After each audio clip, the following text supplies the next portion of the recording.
আসসালামু আলাইকুম। আমি আজকে হালকা মিষ্টি কালারের উপরের ব্লক প্রিন্ট করব। হালকা কাপড়ে নিউটেক্স দিয়ে করতে হয়, কিন্তু আমি এটা হোয়াইট পেজ দিয়ে করব। আমি এটা ছোট বাচ্চার জামা বানাবো, বেবি ফ্রক বানাবো। তাই নিচের পাইট দিয়ে নিচ্ছি। আমি একটু চওড়া করে নিচের পাইট দেব। প্রথম টিয়ে কালার দিয়েছি, এখন আমি আকাশি কালার দিয়েছি।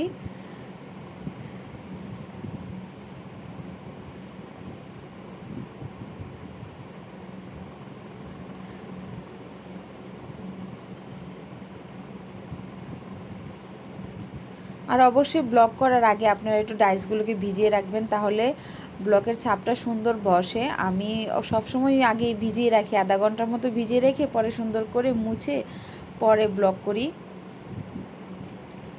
আমরা বেবি ফ্রক কিংবা বড় মানুষের জামা, যাদের জামাই বলেন, আমরা এগুলো অর্ডার নিয়ে থাকি। যদি ডিজাইন ভালো লেগে থাকে, তাহলে যদি অর্ডার দিতে চান, তাহলে অবশ্যই আকলিমা ফ্যাশন হাউসে আপনারা অর্ডার করতে পারেন, ইনবক্সে নক করতে পারেন। পুরোটা কাপড় ব্লক প্রিন্ট করার পরে দেখেন কত সুন্দর লাগতেছে। এটা যদি একটা কুচি ফ্রক বানানো হয় তখন আরও সুন্দর লাগবে। রোদ্রের কারণে কালারটা হালকা দেখা যাচ্ছে, কিন্তু কালারটা অনেক সুন্দর হয়েছে। আল্লাহ হাফেজ।